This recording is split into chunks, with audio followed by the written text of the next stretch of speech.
Assalamualaikum warahmatullahi wabarakatuh. Waalaikumsalam warahmatullahi wabarakatuh. Selamat malam dan salam sejahtera bagi kita semua. Om Swastiastu, Namo Buddhaya, salam kebajikan. Baik, selamat datang. Sebelumnya kami ucapkan kepada para narasumber kita, ada Bapak Setia Budia SHMH dan ada Bapak Febrani yang SP, ada Pak John Manedi SPD MAP, ada Bapak Fauzi Suwari SHMH dan Ibu Desi Susanti selaku moderator kita nanti. Selamat datang Bapak. Selanjutnya selamat datang kami ucapkan kepada para tamu undangan, baik itu dari pimpinan STIH Payakumbuh Bapak Dr. Efyandi Ibrahim SAMU dari KAMU dan dosen dari Universitas Muhammadiyah Sumatera Barat Bapak Jasman SHMH dan Bapak Mahlil SHMH. Selanjutnya kami ucapkan juga selamat datang kepada para rekan-rekan kita dari OKP, Ormawa dan Ormas.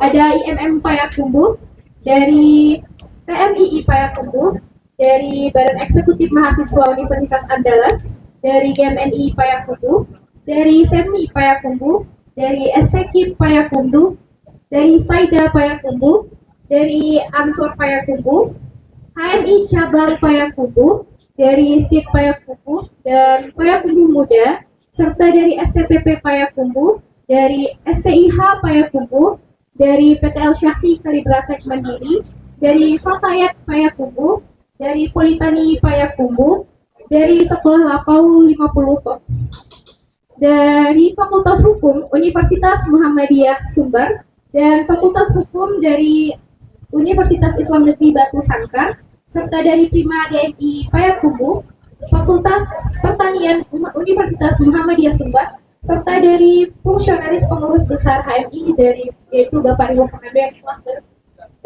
selamat datang kepada teman-teman yang telah hadir semuanya. 27 November 2024 pilih yang menurutmu paling tepat. Jangan jadikan untuk pilihanmu karena suaramu sangat berarti. Bismillahirrahmanirrahim. Assalamualaikum warahmatullahi wabarakatuh.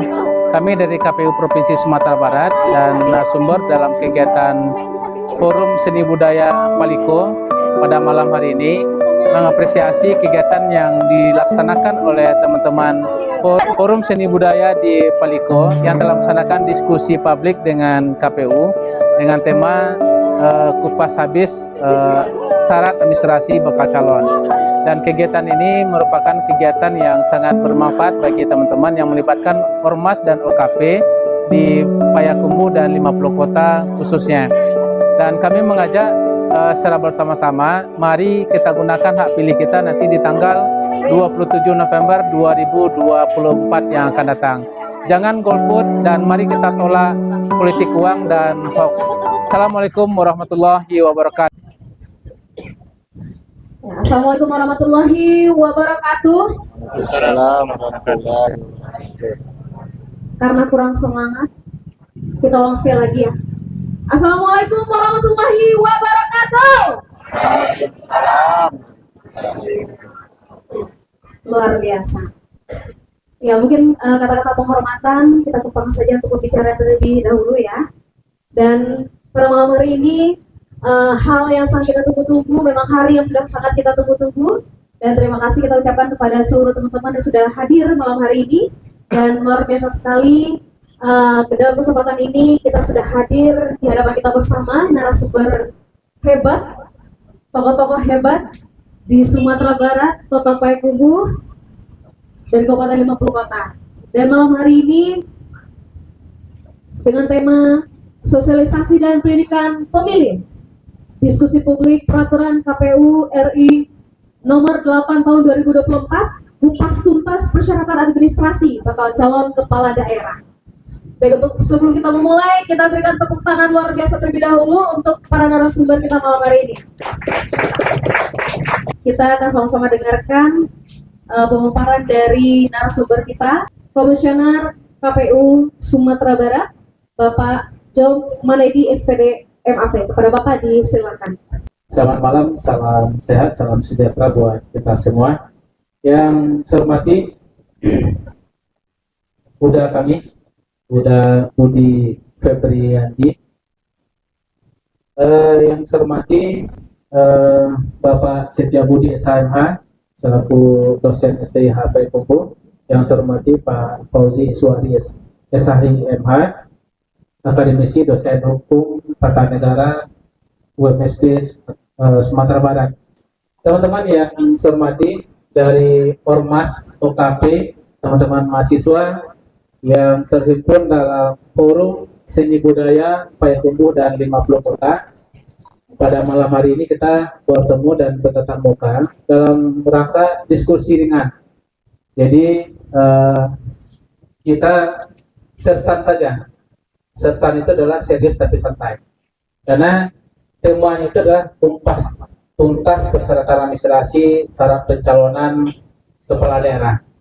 Dan ini sebenarnya menarik dan isu yang sangat diperbincangkan dalam baik itu di media sosial, dan mulai siang tadi itu beberapa ormas OKP penggiat praktisi hukum dan akademisi yang peduli terhadap demokrasi itu sedang melaksanakan kritik langsung melaksanakan demonstrasi di beberapa titik di wilayah Indonesia. Dan bagi kita di KPU itu sah-sah saja karena itu adalah jalur penyampaian aspirasi secara langsung. Namun pada malam hari ini tadi moderator sudah sampaikan bahwa enaknya berdiri ya biar kelihatan teman-teman. Izin kita Pak Budi dan Pak Iswari. KPU Sumatera Barat hari ini saya pikir teman-teman sudah banyak tahu ya bahwa hari ini kita sedang dihadapkan dengan tahapan-tahapan untuk penyelenggaraan pemilihan kepala daerah serentak secara nasional. Dan bagi sejarah demokrasi pemilihan di Indonesia, ini adalah proses atau sejarah besar yang akan kita laksanakan. Karena pilkada serentak yang akan dilaksanakan di seluruh wilayah Indonesia itu ada di sekitar 514 kabupaten kota yang ada di Indonesia.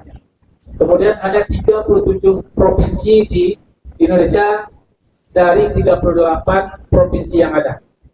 Kenapa hanya 37 dari 38?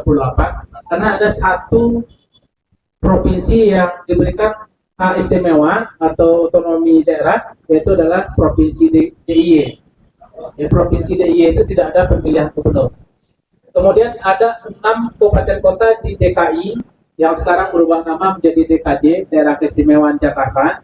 Itu ada 6 kabupaten kota, ada 5 kota administratif dan 1 kabupaten administratif yang tidak ada pemilihan kepala daerah secara langsung. Jadi kepala daerah, baik wali kota, bupati di DKJ sekarang itu ditunjuk secara administratif oleh gubernur terpilih. Dan di Jogja itu gubernur berdasarkan keturunan dari Kesultanan di Kerajaan Jogja. Jadi kalau mau jadi ada yang bercita-cita jadi gubernur di DIY harus anak sultan terlebih dahulu, baru bisa jadi gubernur di DIY. Maka jangan pernah bercita-cita jadi gubernur DIY.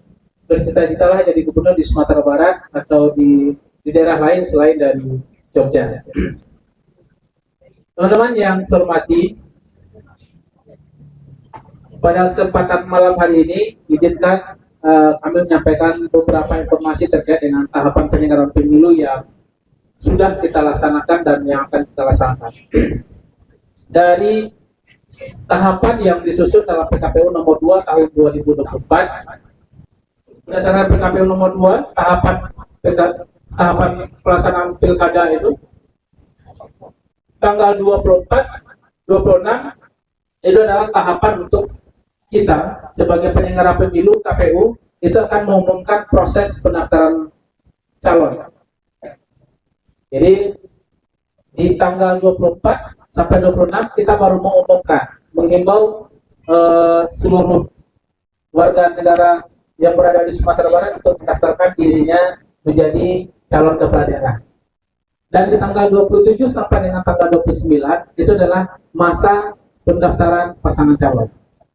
Kalau dari sisi tahapan tanggal 27 dan 28 itu pendaftaran kita buka dari tanggal jam 8 sampai jam 16 sore. Dan di hari terakhir tanggal 29 itu kita buka pendaftaran dari jam 8 pagi sampai dengan jam 23.59 WIB. Artinya sampai bahasa kita itu adalah sampai jam 00 WIB. Karena tema diskusi kita adalah kupas tuntas persyaratan administratif calon kepala daerah. Sebelumnya dalam persoalan pencalonan itu kita membagi menjadi dua, Pak, teman-teman semua. Ada pertama adalah syarat pencalonan, kemudian yang kedua baru syarat calon. Kalau syarat calon itu adalah syarat-syarat yang berhubungan dengan personal calon itu sendiri, baik bupati, wali kota, gubernur, atau wakil gubernur, wakil bupati, dan wakil wali kota. Saya kembali lagi ke belakang terkait dengan proses pencalonan. Karena dalam pelaksanaan pemilihan kepala daerah atau pemilu itu kan hanya ada 3 indikator supaya pemilu itu atau pemilihan itu terlaksana dengan baik. Pertama, adanya penyelenggara pemilu, yaitu KPU, Bawaslu, dan DKPP. KPU sebagai pelaksana teknis, Bawaslu untuk mengawasi pelaksanaan tahapan apakah berjalan sesuai dengan peraturan perundang-undangan atau tidak. Kemudian DKPP itu ada 2. Pertama itu adalah calon perseorangan. Kalau bagi teman-teman di 50 kota kemarin sudah menghadapi proses verifikasi faktual, verifikasi administrasi, dan verifikasi faktual. Dan ternyata dari proses verifikasi faktual, calon perseorangan kita yang mendaftar kemarin itu dinyatakan tidak lolos sebagai verifikasi. Nah, dalam proses verifikasi, dalam proses pengajuan calon perseorangan itu, pasangan calon atau bakal pasangan calon itu mesti mengumpulkan dukungan berupa dukungan KTP. Yang kedua, bisa orang itu maju melalui partai politik. Dan secara undang-undang dalam pasal 40 di PKPU tahun nomor 8 tahun 2024 itu, untuk bisa maju jadi calon kepala daerah, baik itu gubernur, wakil gubernur, bupati, dan wakil bupati, serta wali kota dan wakil kota itu, syaratnya adalah mendapat dukungan dari partai politik. Hari ini kita bicara persoalan administratif ya. Kita masuk dulu dengan tema yang ada. Bakal calon itu mesti warga negara Indonesia yang dibuktikan dengan kartu tanda penduduk elektronik. Kenapa ini ditegaskan di dalam PKPU nomor 8 tahun 2012? Karena ini juga dimuatkan dalam Undang-Undang nomor 10 tahun 2016. Kemudian adalah berpendidikan paling rendah SLTA atau sederajat. Pasti akan ada yang bertanya bagaimana dengan paket kemudian, tapi sejatinya partisipasi itu bukan hanya itu saja. Dalam proses pencalonan, teman-teman juga bisa melakukan partisipasi secara aktif. Misal, kalau misalnya saya maju dengan Dabudi ini menjadi bupati, wakil bupati di 50 kota. Ternyata ijazah saya tidak, dalam tanda kutip ya, saya mendapatkannya dengan cara tidak benar. Saya mendaftar di satu universitas, tapi tidak pernah melakukan perkuliahan saya. Teman-teman kalau misalnya mengetahui persoalan itu, bisa langsung menyampaikan atau memberikan tanggapan secara langsung kepada KPU bahwa Bapak John Sumardi itu mendaftar menggunakan ijazah palsu. Itu bisa saja. Atau misalnya saya sudah dikeluarkan dari pengadilan, saya tidak di pengadilan saya dikeluarkan surat keterangan saya tidak memiliki tanggungan utang. Tapi ternyata teman-teman semua mengetahui bahwa saya memiliki tanggungan utang yang harus saya lunasi baik secara pribadi ataupun kepada hukum. Bisa langsung juga lapor memberikan tanggapan masyarakat kepada KPU selama proses tanggapan masyarakat. Nah, itu bentuk partisipasi aktif kita dalam proses pencalonan 2022. Ya, ada sosialisasi kan pusat untuk pencapaian Apa saja yang sudah diinformasikan di ya tentang KPU silakan ya Pak. KPU. Baik, silakan nanti sama Bu Desi ya. Karena sebagai praktisi ini kan, di partai pemungkas. Pemungkas lah. Iya, karena ini kabar sedikit bro. Gitu. Paparan dari komisioner. Nah, ini kan semacam langkah-langkah tahapan-tahapan. Oke. Sudah diberi gambaran sedikit, ada palsu-palsunya. Nah, ini akibat hukumnya apa? Oke. Jadi biarkan bapak-bapak bertiga dulu, nanti kita pemungkasnya nanti. Boleh. Mana yang masuk penjara nanti, mana yang duduk ke DPR-nya nanti. Iya. Terima kasih Ibu permintaan kita. Baik, terima kasih Bapak Setiabudi. Berarti no viral, no justice pasti akan ada di kata-kata dia ya. Dan juga beberapa waktu yang lalu kita juga sudah pernah KP Paliko melakukan podcast dengan beliau. Beliau tidak asing adalah seorang akademisi dan dosen hukum tata negara Universitas Muhammadiyah. Sumber ada Bapak Fauzi Iswari, SHIM. Kepada Bapak Madi, silakan. Jadi pada kesempatan kali ini saya akan coba mengupas terkait dengan persoalan yang terjadi yang bersifat kekinian dari aspek sependek pengetahuan saya, bukan seluas pengetahuan saya, tapi sependek pengetahuan saya. Jadi nanti kalau ada khilaf dan salahnya, mohon petunjuk senior. Adanya perubahan PKPU nomor 8 tahun 2024. Ternyata terkait dengan polemik hari ini, apakah bersandarkan kepada putusan MK atau revisi undang-undang pemilu kada yang dilakukan oleh DPR? Maka mau tidak mau, KPU pasti akan merubah PKPU nomor 8 itu. Tapi kalau terkait dengan persyaratan administratif yang berkenaan dengan pendidikan, berkenaan dengan persyaratan-persyaratan yang lain, itu sudah menjadi standar baku. Yang mungkin yang akan merubah itu terkait dengan masalah persoalan umur, kemudian persyaratan pencalonan oleh partai politik. Tadi sudah disinggung oleh Bang Jok, itu ada dua persyaratan pencalonan yang dilakukan oleh yang disandarkan kepada partai politik pengusungnya, atau persyaratan calon. Jadi ada persyaratan pencalonan dan persyaratan calon dan juga persyaratan pencalonan.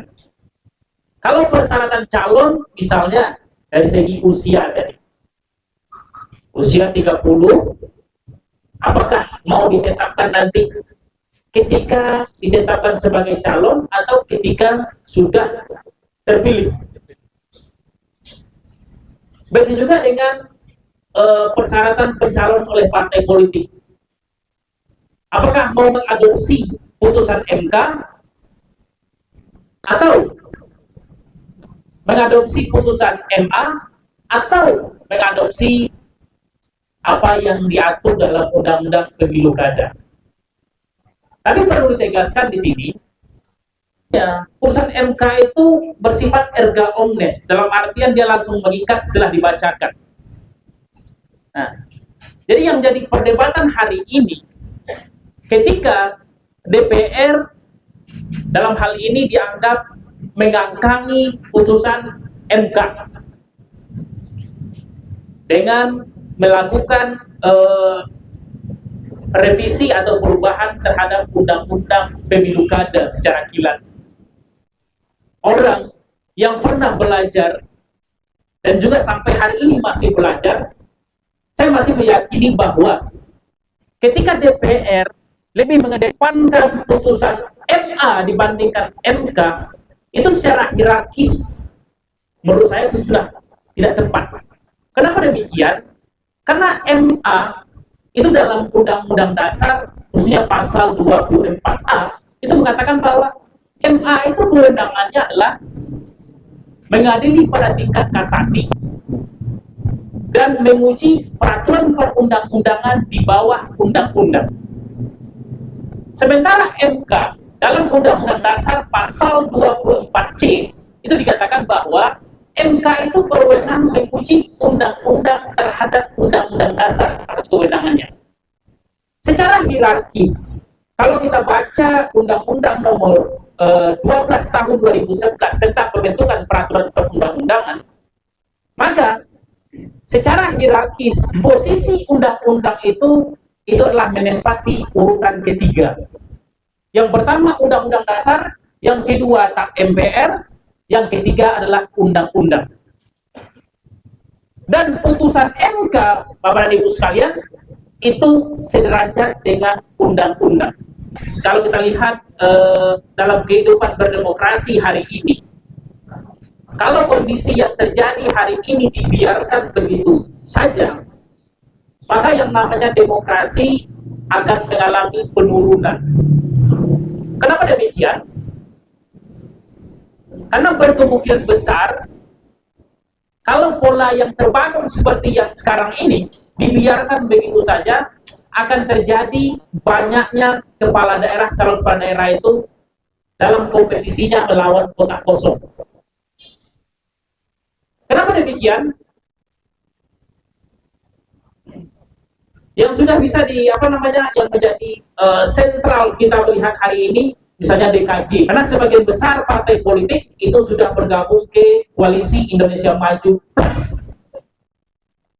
Artinya semua partai politik yang memiliki kursi hampir semuanya mendukung salah satu pasangan calon. Hanya tinggal satu partai politik yang menurut peraturan perundang-undangan yang ada hari ini sudah bisa mengusulkan pencalonan tersendiri. Jadi kita tidak melihat dari aspek politiknya, kita melihat dari aspek kehidupan demokrasi di Indonesia di masa yang akan datang. Misalnya ada kompetitornya yang independen gitu. Yang independen itu pun diperdebatkan hari ini. Karena ada juga keganjilan misalnya pencopotan KTP. Sehingga ada kuat dugaan kalau yang independen ini dikondisikan gitu. Tapi kita tidak memiliki itu. Kita melihat dari segi bagaimana kebaikan kehidupan berbangsa di masa yang akan datang. Jadi Bapak dan Ibu sekalian, kalau kita kaitkan dengan persoalan persyaratan administratif ini, putusan MK, baik yang putusan 60 maupun putusan 70, itu sesuatu yang patut untuk diapresiasi. Terlepaslah dari kepentingan politik ini dan itu. Tapi saya melihat dalam konteks dalam kacamata ilmiah dan juga dikaitkan dengan bagaimana kepentingan berbangsa bernegara di masa yang akan datang. Jadi Bapak dan Ibu sekalian, jadi terkait dengan diskusi kita beberapa waktu lalu ternyata ada petunjuk alam gitu. Nah, tadi bagaimana yang teknis seperti yang kita diskusikan itu nanti kita perdalam lebih lanjut. Jadi mungkin itu sebagai gambaran awal dari saya, karena kalau terlalu banyak nanti Pak Budi juga mau menyampaikan yang lebih banyak dari saya dan lebih dalam. Terima kasih Bu Cici untuk saat ini dan di sini dulu. Terima kasih. Wassalamualaikum warahmatullahi wabarakatuh. Saya mungkin dari ilmu lapor saja, karena kebetulan saya penggerak sekolah lapor di Bangka. Lapor di sekolah Pak. Kita bergerak di lapor, jadi ilmunya ilmu lapor saja. Ini tidak terlalu tersebut. Keadaan ini kepentingan siapa sesungguhnya? Ini yang perlu kita renungkan. Tadi pagi saya sempat berbicara di hadapan beberapa masyarakat di Kecamatan Luar. Saya juga tanya apa? Ternyata masyarakat bergerak. Ada yang menyatakan itu kepentingan partai politik. Ada yang menyatakan kepentingan calon. Dan ada juga yang menyatakan kepentingan kita masyarakat. Nah, kalau kita bicara tentang sebuah sistem kepemimpinan pakai untuk kepentingan nasional, saya pikir kepentingan kita sebagai masyarakat sebetulnya yang sesungguhnya berkaitan dengan pilkada ataupun itu. Tetapi kita tidak menyadari yang kita lihatnya kepentingan calon. Kenapa saya katakan ini kepentingan kita? Karena kita secara sadar sesungguhnya menyerahkan nasib kita kepada seseorang atau sekelompok orang yang menjabat untuk mengurus nasib kita 5 tahun ke depan. Nah, oleh karenanya kita sesungguhnya yang paling berkepentingan terhadap hasil dari pemilihan. Nah, kalau kita yang berkepentingan, tentu sebagai warga masyarakat, kita wajib rasanya aktif mengawasi proses ini. Di setiap tahapannya kita wajib mengawasi proses. Karena ini kepentingan kita. Ketika satu tahap saja terjadi pelanggaran peraturan perundang-undangan, terjadi pelanggaran proses, nah tentu nanti akan mempengaruhi hasil lebih lanjut. Nah, salah satu contoh misalnya, ini kita fakta yang praktis melihat proses ini. Nah, akibatnya apa? Akibatnya terjadi PSU yang mungkin juga memakan biaya yang cukup besar dan energi yang besar juga. Ada satu hal yang barangkali agak mundur dibandingkan tahun 2024. Contohnya, di tahun 2004 itu, calon harus melampirkan ijazah SD sampai dan itu diverifikasi secara faktual. Kalau dia sekolah dari Papua, dia dikejar ke Papua. Betul. Nah, dengan ini tentu calon yang kita atau calon yang disediakan oleh partai politik terverifikasi keabsahan dokumen. Pada hari ini yang dilampirkan hanya ijazah SLTA terakhir boleh saat terakhir Iya. Kalau udah sarjana, sementara dokumen SD-nya, SMP-nya tidak dilampirkan. Apakah ada jaminan bagi kita dokumen yang dilampirkan itu ada keabsahan? Kalau misalnya tidak sah, sementara dia dilampirkan, bagaimana memverifikasi? Nah, mumpung ini sedang ada proses perubahan PKPU, kita berharap syarat administratif ini diperketat kembali, termasuk verifikasinya. Nah, kalau saat ini kita melihat PKPU dalam KPU dalam posisi yang pasif, menunggu laporan. Kalau ada laporan, katakanlah laporan penerima masyarakat. Nah, ini kan sebuah kelemahan juga. Mestinya, kalau menurut hemat saya, KPU mesti memberikan jaminan kepada kita, pemilih, masyarakat, bahwasanya calon yang ditetapkan oleh KPU itu terjamin terverifikasi proses kemungkinan perubahan PKPU nomor 8 tahun 2024 ini. Tentu kita berharap suara kita ini didengar oleh KPU RI.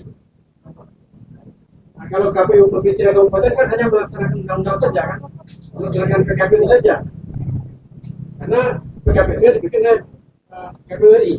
Nah, tentu kita berharap mungkin Forum Seni Budaya Sumatera Barat ini bisa bersurat menyampaikan hasil diskusi kita ini ke KPU sebagai masukan masyarakat. Ini yang kita harapkan. Nah, itu poin yang ingin saya sampaikan, sehingga dengan adanya persyaratan yang demikian ketat, sehingga gugatan terhadap calon itu juga tidak akan terjadi ketika proses pilkada ini telah selesai. Raja, menarik kondisi permasalahan kita yang dibahas hari ini, bahwa mengenai kita di konsep hukum memang adalah peraturan akan dianggap benar dan harus dilaksanakan sampai itu dibatalkan atau direvisi. Nah, kondisi ini membuat pelaksana teknis seperti KPU tentu melaksanakan kondisi tertulis seperti itu. Yang menjadi kondisi permasalahannya adalah dengan polemik yang terjadi antara penafsiran MK dan PKPU saat ini, tentu KPU juga harus bersikap di saat memang tidak adanya kondisi formal yang akan diputuskan oleh pemerintah pusat. Karena DPR juga kalau diharapkan untuk mengesahkan kondisi tersebut, kadang-kadang kondisinya karena politisi tentu anomali yang terjadi. Nah, apakah nanti hingga saat ini paling tidak poin dari MK itu bisa dilakukan untuk menjadi syarat pendaftaran? Poin-poin yang tadi sudah kita pada masyarakat, salah satunya ini benar, tapi kan ini tidak bisa berhenti sampai di situ. Apakah kita bisa bersama-sama paling tidak di Sumatera Barat dan Payakumbuh ini, atau 50 kota, bisa mengaktifkan diskusi-diskusi ini seperti lebih banyak lagi. Selanjutnya juga mengenai pidana pemilu tentunya. Bahwa kondisi pidana pemilu ini tentu salah satu kondisi untuk menakut-nakuti pasangan calon ataupun pendukung calon atau bahkan masyarakat. Kira-kira untuk menjauhi dan akhirnya nanti terjerat dari pidana pemilu tersebut, apa yang mungkin bisa para narasumber pesankan kepada kita semua. Tapi poin yang kita inginkan di sini semua, karena ini adalah sebentuk bukan mendukung salah satu siapapun pasangan calon nantinya, tapi kebersamaan terhadap kemajuan Sumatera Barat, kemajuan Payakumbuh ataupun 50 kota adalah tugas kita semua. Pesan kita semua adalah terkadang kejahatan itu bisa menang bukan karena banyaknya orang jahat, tapi banyaknya orang baik yang diam dan mendiamkan. Mohon maaf saya hadir. Assalamualaikum warahmatullahi wabarakatuh. Waalaikumsalam warahmatullahi wabarakatuh. Pak Setia, SAG, saya mahasiswa Staida Payakumbuh yang insya Allah Kamis besok akan wisuda. Sebelumnya saya ingin bertanya Bapak, terkait dengan seiringnya dengan revisi aturan pilkada, apa potensi resiko atau dampak negatif yang mungkin muncul bagi calon yang independen atau caleg atau partai politiknya kecil, terutama terkait dengan persyaratan administrasi yang lebih ketat, dan bagaimana revisi ini dapat mempengaruhi dinamika persaingan serta keberagaman calon dalam pemilihan. Yang kedua, pertanyaan kita adalah bagaimana proses sertifikasi terhadap dokumen persyaratan administrasi calon kepala daerah, dan apa langkah-langkah strategi yang diambil untuk mengatasi potensi manipulasi atau pemalsuan. Meskipun 10 partai sekalipun mereka berkoalisi, maka sah untuk mencalonkan, dan itu terjadi di pilwaktu atau pilkada 2020 Semarang. Yang sebagai pemenangnya pada saat itu adalah kader PDIP sendiri. Dia melawan kotak kosong dan menang 91%. Saya kaitkan dengan fungsi kekuatan ekonomi, Pak Fauzi. Fungsi yang pertama adalah bahwa ekonomi mampu menghukum individu, organisasi, bahkan satu negara. Seperti contoh embargo Amerika terhadap Rusia dan Tiongkok. Fungsi kekuatan ekonomi yang kedua, fungsi ekonomi yang kedua adalah ekonomi mampu mempengaruhi individu, organisasi, masuk partai politik, dan bahkan juga negara. Ketika lawan politik itu dijegal dengan membentuk koalisi, kekuatan atau fungsi kekuatan ekonomi yang kedua potensial untuk mempengaruhi itu. Jadi di sistem demokrasi kita, siapapun yang dijegal di Republik Indonesia ini, menurut saya sah. Dan pertanyaan saya, bagaimana pendapat Bapak Fauzi? Terima kasih, Pak. Ya, terima kasih untuk Alfa. Bagaimana kita jawab ini terlebih dahulu barangkali ya Pak? Tadi juga sudah ada disinggung oleh Irhami, itu dari dosen STIH langsung. Saya pikir pertanyaannya semuanya berat-berat. Ya, tapi karena kita berempat, kita kita akan berbagi terkait dengan persoalan penjelasan terkait dengan bagaimana cara menghadapi semua persoalan yang kita hadapi. Karena setiap masalah itu mesti ada jalan keluarnya. Pertama, tadi beberapa narasumber sudah menjelaskan bahwa putusan MK itu final dan mengikat, final dan banding. Kemudian tadi juga sudah jelaskan bahwa kewenangan MK itu adalah menguji undang-undang terhadap undang-undang dasar. Akhirnya beberapa pasal kalau berhubungan dengan pemilu, ya, saya mengutip adalah berhubungan dengan pemilu. Sudah banyak pasal yang kemudian dibatalkan oleh MK. Kemudian ada juga beberapa pasal yang dibatalkan, kemudian nomenklaturnya ditambah. Dan saya pikir teman-teman sudah banyak tahu lah terkait dengan perkembangan putusan MK mulai dari proses pemilu 2019, kemudian pilkada 2020 dan pemilu 2024. Banyak hal yang saya pikir sudah banyak pasal yang dirubah. Tapi dalam menjalankan putusan MK nomor 60 dan putusan MK nomor 70 tahun 2024 ini, sampai hari ini KPU Provinsi dan KPU Kabupaten Kota belum menerima pengaturan lebih lanjut. Ya, kalau misalnya pertanyaannya adalah bagaimana KPU menyikapi hal ini, tentu di awal karena putusan MK ini lahir ketika kita melaksanakan konsolidasi secara nasional kemarin di Jakarta, dan kita cukup mengetahui prosesnya. KPU sudah melakukan konferensi pers dengan media, kemudian KPU juga sudah membuat pernyataan kita akan menindaklanjuti segera putusan MK dengan melakukan revisi PKPU nomor 8 tahun 2024. Tapi prosedur revisi PKPU adalah ketika revisi ini mesti dikonsolidasi atau dilakukan dengan pendapat di DPR. Nah, ini yang belum kita dapat jadwalnya, kapan KPU melakukan dengan pendapat dengan DPR Komisi 2 dan konsultasi terkait dengan PKPU nomor 8 tahun 2024. Artinya, sampai hari ini KPU Provinsi dan KPU Kabupaten Kota tetap mengacu kepada PKPU nomor 8 tahun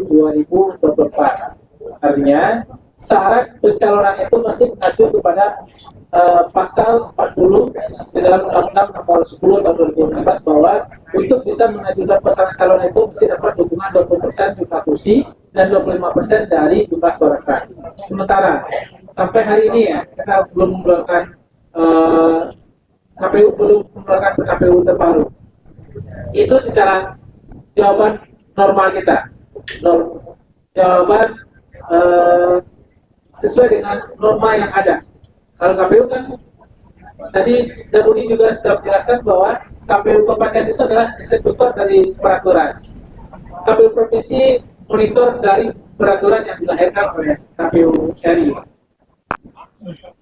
Kemudian kita sangat menyadari bahwa kepentingan publik itu hari ini adalah menunggu kepastian terhadap putusan MK ini ditindaklanjuti oleh KPU atau tidak.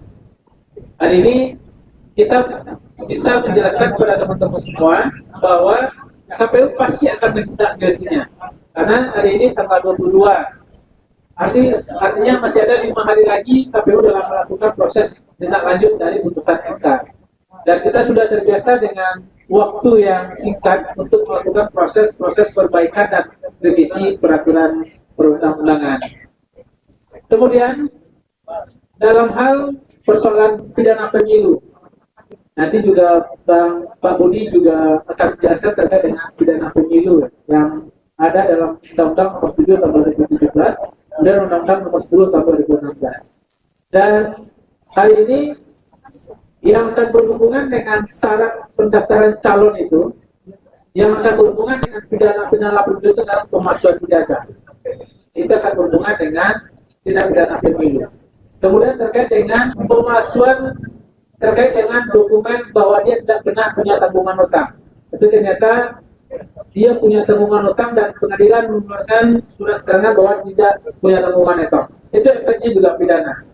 Di samping nanti akan ada tindak pidana yang akan bisa menjerat pasangan calon, misalnya money politik, kemudian memaksa seseorang untuk memilih dia atau memaksa seseorang untuk tidak menggunakan hak pilih supaya dia menang.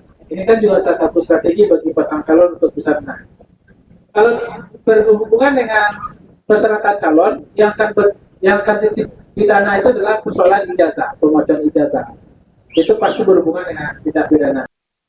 Kemudian untuk memastikan apakah pasangan calon itu memasukkan dokumennya palsu atau tidak, kita punya dua langkah untuk melakukan verifikasi. Pertama, verifikasi administrasi, melihat apakah dokumen yang dimasukkan itu sesuai dengan berdasarkan peraturan perundang-undangan tidak.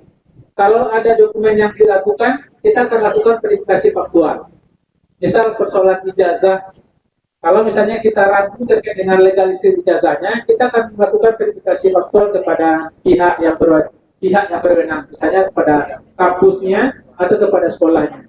Jadi ada dua langkah sebenarnya untuk memastikan apakah dia memasukkan ijazah palsu atau tidak, atau melakukan pemalsuan atau tidak.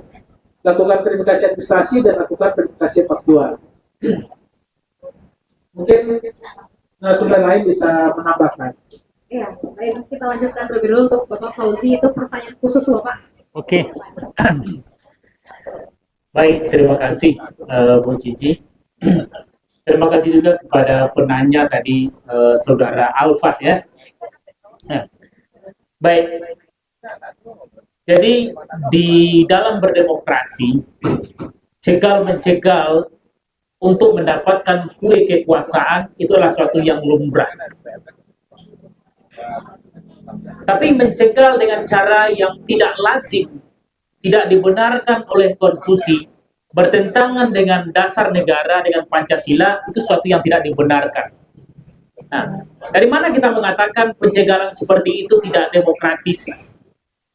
Karena Mahkamah Konstitusi yang berperan dan berfungsi sebagai penjaga demokrasi menafsirkan bahwa yang dipraktekkan dalam berpolitik hari ini itu tidak demokratis. Maka lahirlah putusan 60 2024 itu. Jadi memang demokrasi itu kan berdasarnya berkompetisi untuk mendapatkan kue kekuasaan, bagi-bagi kekuasaan. Tapi cara mendapatkannya itu adalah cara yang harus legal, dibenarkan oleh konstitusi, tidak bertentangan dengan dasar-dasar negara. Jadi itulah yang menjadi dasar putusan MK yang mendapat apresiasi dari puluhan dan bahkan ratusan guru besar di Indonesia ini. Bahkan baru-baru ini juga ada guru besar, kumpulan guru besar dari Universitas Indonesia juga mendeklarasikan dan mendukung putusan MK ini. Dan bahkan sekitar 2 jam yang lalu, media sosial DPR juga sudah mempublis bahwa revisi undang-undang pilkada itu dibatalkan. Nah, jadi artinya apa? Ketika pendaftaran calon kepala daerah nanti, itu kalau menurut wakil DPR menyampaikan mengacu kepada putusan MK. Bagaimana teknisnya tadi sudah disampaikan oleh Bang John. Bagaimana teknis tentang itu. Jadi saya tekankan kembali kepada Saudara Alfat, dalam berdemokrasi cegal-mencegal itu boleh, tapi dengan cara yang dibenarkan oleh konstitusi, tidak bertentangan dengan peraturan perundangan yang berlaku, dan juga bukan dengan cara-cara yang culas. Tapi lakulah dengan cara-cara yang demokratis. Kalau hal seperti itu dilakukan, sah. Karena memang kompetisi dalam apapun, baik pileg ataupun pilpres ataupun pilkada, itu pada dasarnya adalah memperebutkan kekuasaan dengan cara masing-masing. Dengan cara mencekal. Tapi pertanyaannya, apakah kita mau membenarkan praktik-praktik yang seperti itu atau tidak? Apakah kita ingin membiarkan demokrasi yang sudah kita rawat dalam kehidupan berbangsa dan bernegara dikebiri dengan cara-cara seperti itu? Nah, saya secara pribadi memang tidak setuju dengan hal-hal yang seperti itu. Jadi cekal-mencekal boleh asalkan dibenarkan oleh konstitusi dan juga dengan nilai-nilai kebangsaan yang telah kita anut bertahun-tahun.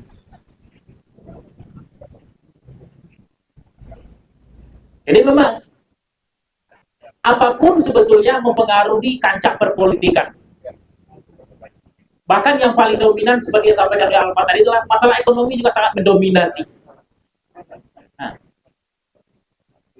kalau hari ini orang punya potensi secara leadership, tapi tidak punya kemampuan secara finansial, itu akan susah untuk maju dalam dunia politik. Jadi saudara sekalian, itu sebagai tanggapan dari saya. Jadi itu makanya pendidikan politik itu penting. Jadi siapapun, karena kita ini sudah ditakdirkan sebagai insan politik, maka mau tidak mau terjun ke dalam politik praktiskah atau tidak, itu harus paham dengan dunia politik. Harus mendapatkan pendidikan politik. Nah, tapi yang hari ini yang kita sesalkan, kadang-kadang orang yang telah menerjunkan diri ke dalam dunia praktis, politik praktis maksudnya, tidak mendapatkan pendidikan politik.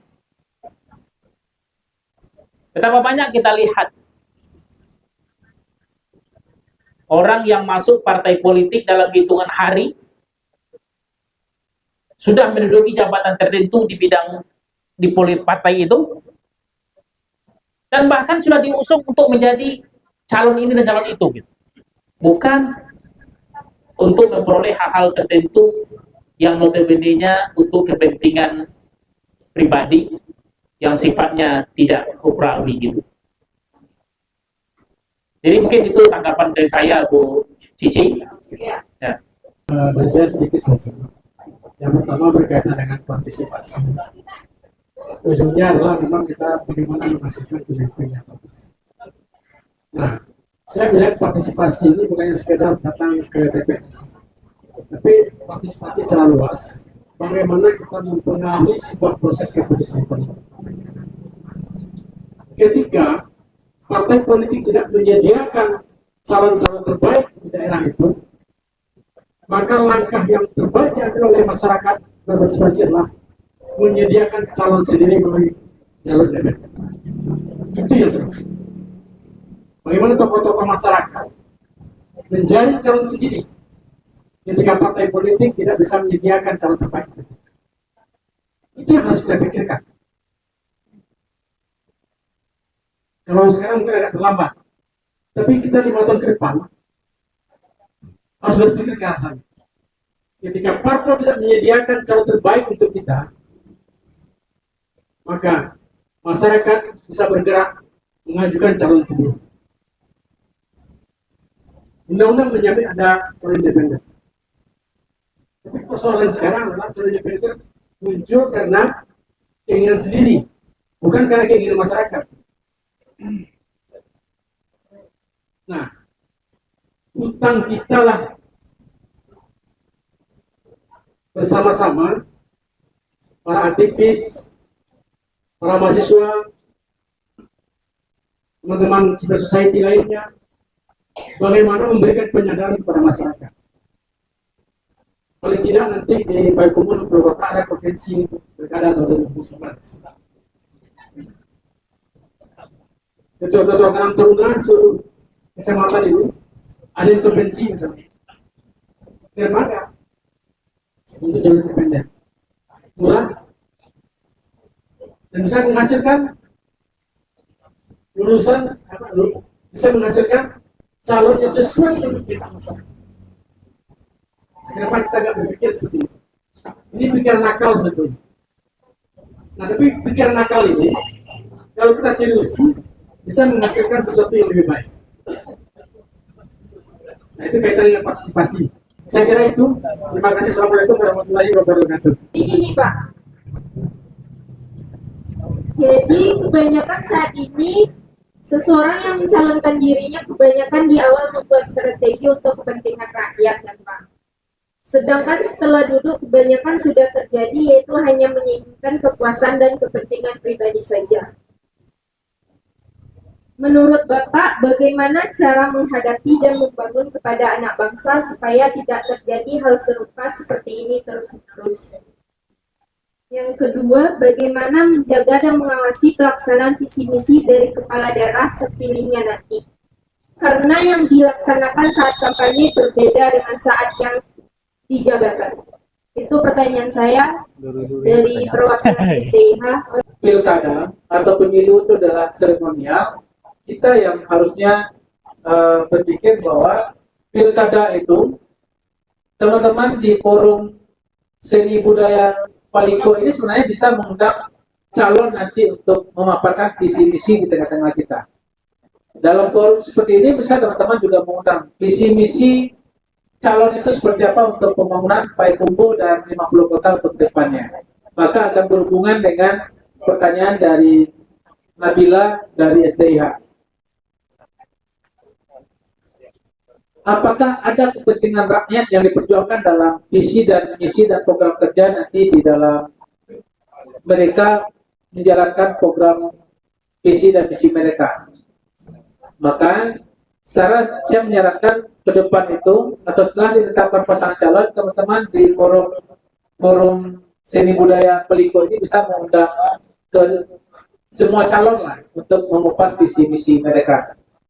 Dan salah satu cara untuk mengontrol visi mereka itu apakah sesuai dengan kepentingan rakyat adalah teman-teman juga harus mendapatkan RPJP dari 50 kota dan Payakumbuh.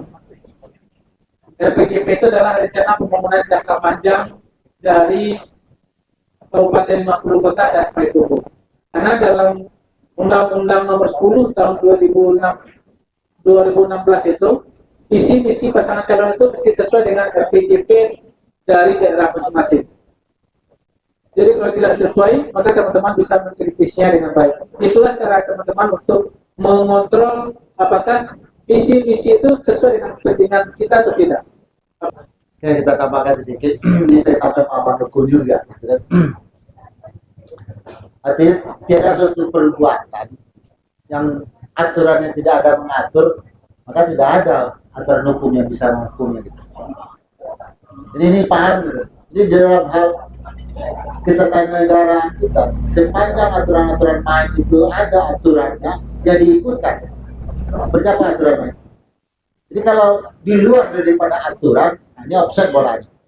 Nah, ini perlu pemahamannya gitu kan. Maka tadi ada pertanyaan kayak gitu, gimana masalah Kaisang Jokowi gitu. Janganlah mendahului keputusan Tuhan. Belum lahir, kita sudah memprediksi mau jadi apa.